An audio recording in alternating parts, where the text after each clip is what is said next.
Boa noite a todos vocês.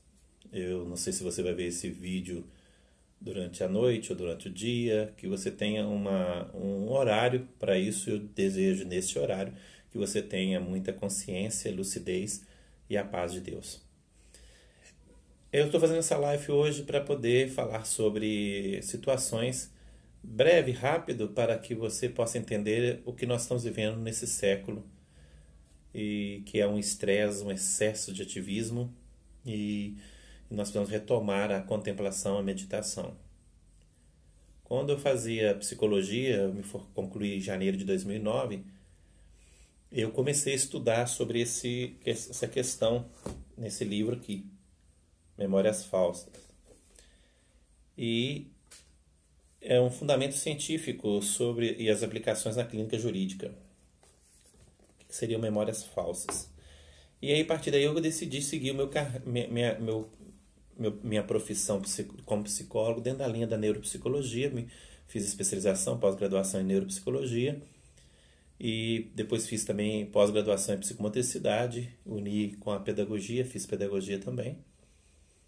E na clínica, que eu sempre atendi em consultórios, e fui aprofundando que nós estamos vivendo um problema grave, que é justamente a perda do sentido da nossa condição, por falta de crítica pessoal e de autoanálise. Quem sou eu? E isso é muito importante dentro da psicoterapia, que o que gerencia as nossas crenças e pensamentos transborda em sentimentos e emoções e que vai para as atitudes comportamentais. Precisamos trabalhar também essa questão da Gestalt, da TCC e de outros elementos das teorias psicológicas, também a psicanálise, claro. E então, como pesquisa, que eu não parei de atualizar, nem de fazer cursos de formação, fiz alguns. Hoje vou fazer 22 anos de padre e vou fazer 51 anos de vida, agora em fevereiro. Eu tenho uma preocupação muito grande, porque essa questão emocional, que está ligada também com as questões do bem-estar pessoal, geram em nós uma desconfiança e às vezes uma distorção de nossa própria imagem, do meu eu. E aí é perigoso nós transferirmos isso para outros.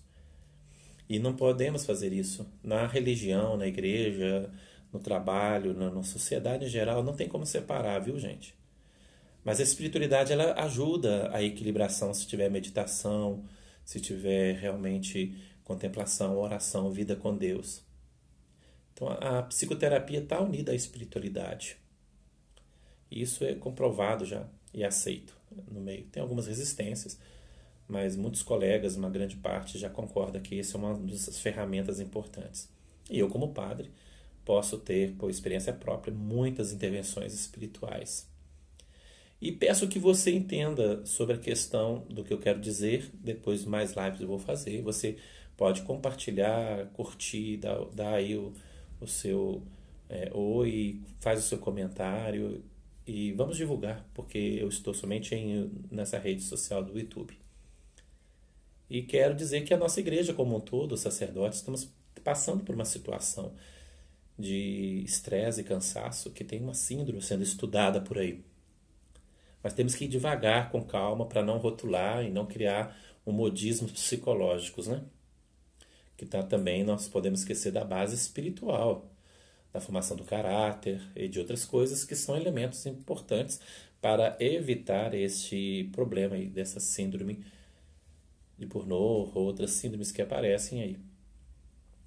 Quero dizer com vocês que também, junto com isso, eu comecei a aprofundar sobre os temperamentos, né?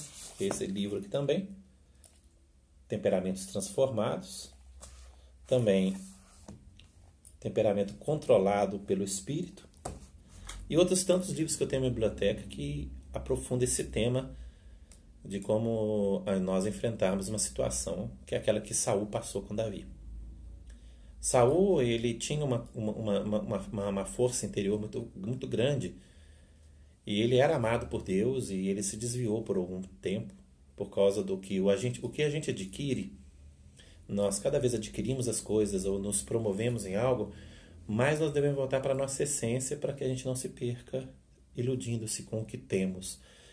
E o que temos, ele só é para o serviço de solidariedade, de justiça, né? O poder como serviço, e não para se auto-vangloriar, que é o eu inflamado, né? O exibicionismo e a pessoalidade. E Saul, ele se perdeu em si mesmo e começou a transferir para Davi todo aquele mal-estar que ele carregava dentro de si. Ele não teve essa análise de autoconhecimento, autoanálise. Então ele começou a transferir para Davi seus imagos, as suas imagens de problemas emocionais. E Davi, por sua vez, e por outros momentos, ele também teve a oportunidade de decidir como seria o tipo de homem. E ele decidiu pelo apaziguamento do coração, porque ele estava em Deus. Então, o que eu desejo nessas lives é que você apazigue o seu coração com Deus, para que você não se torne uma pessoa como o nosso personagem Saul, que foi absolvido no final da história, e com certeza ele fez um grande governo, mas perdeu, né, aquela unção específica do governo, que ele desequilibrou-se. Por isso eu tenho a imagem aqui do lado, Nossa Senhora do Equilíbrio, que lá em Santos Dumont, quando eu fazia o programa na Rádio São Miguel e depois na Rádio Cultura, foi lá que eu conheci a devoção, achei um papel lá na internet e descobri Nossa Senhora do Equilíbrio. E a partir de então eu comecei a cultivar esse desejo para mim, um autoequilíbrio. E é o que eu desejo para todo mundo e para você que me ouve, né? Para que nós não corramos igual Saul. E um dos pontos que eu queria analisar para a gente finalizar aqui essa live é um dos itens que mais me preocupa e que eu estou investindo em descobrir por que as pessoas têm a tendência de dizer que as pessoas, quando não alcançam as coisas ou como não são igual ao outro, que existe ciúmes e inveja. Para mim, eu sempre digo para as pessoas que me rodeiam, quando vêm com assuntos tipo isso, que na família, inveja, os ciúmes dos irmãos, aquelas coisas todas que a gente enfrenta no consultório, eu sempre digo, olha, a inveja e a competição no sentido emocional, né?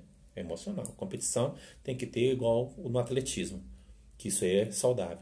Mas no emocional, cada um tem sua própria identidade, sua própria luz, não precisa ter esse sentimento. Então, a inveja, né, e os ciúmes, se ele é prolongado e continuado e que é realmente constante, ele diz de uma imaturidade.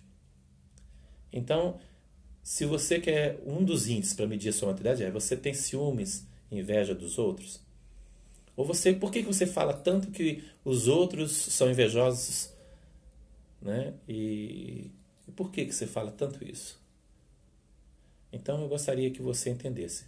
Nos discursos que eu acompanho as pessoas, meus amigos, quando a pessoa chega falando essas palavras, tipo inveja, ciúmes, eu falo, não é comigo não. Eu encerro com a conversa, o bate-papo, senão entrou nesse discurso, usou esses termos, para mim não tem sentido. Porque significa que ele está dizendo algo de que precisa melhorar, ter um autocontrole, um autoequilíbrio, então precisa ir para a clínica. Porque o invejoso, né, e a pessoa ciumenta, ela precisa de um acompanhamento sério. Mas para dentro dela mesma, foi o que aconteceu com Saul. Saul não se permitiu, nem Davi tocando cítara para ele, se permitiu deslocar essa energia, esse sentimento ruim. E Saul com a lança tentou ferir Davi, quando ele mesmo tocava e cantava para Saul cair, assim, tirar aquela depressão, aquela coisa ruim, né? Então, se você um dia chegar, por exemplo, perto de mim e falar, padre, fulano de tal tem ciúmes, eu vou dizer o assunto, porque eu penso que se chegou a essa conversa, significa que se eu aceitar essa conversa, eu limito o meu raciocínio, eu limito a minha capacidade intelectual, porque não é por aí que se começa uma avaliação de alguém. Você não pode avaliar as pessoas. Aquele comportamento foi porque o pessoal tem ciúmes dele ou porque tem inveja. Não, isso aí é para poder mascarar algo que não quer nunca trabalhar em si mesmo. Porque o invejoso e o ciumento, ele não conhece de si. Então, se você tem isso, ou se alguém tem isso por alguém, meu amigo, você precisa de um acompanhamento psicoterápico. Então, eu queria terminar dizendo: vamos trabalhar essa questão dos ciúmes e da inveja. Ele não existe para as pessoas maduras. Esse tipo de inveja e de ciúmes a gente tolera até a fase da infância, adolescência e a juventude. Na vida adulta não poderia ter, porque significa que está uma defasagem do seu próprio autoconhecimento. Então vamos juntos caminhar? Vamos fazer esse autoconhecimento nesses estudos, nessas lives. Um abraço, divulgue, compartilhe. Um abraço com carinho do Padre Johnny.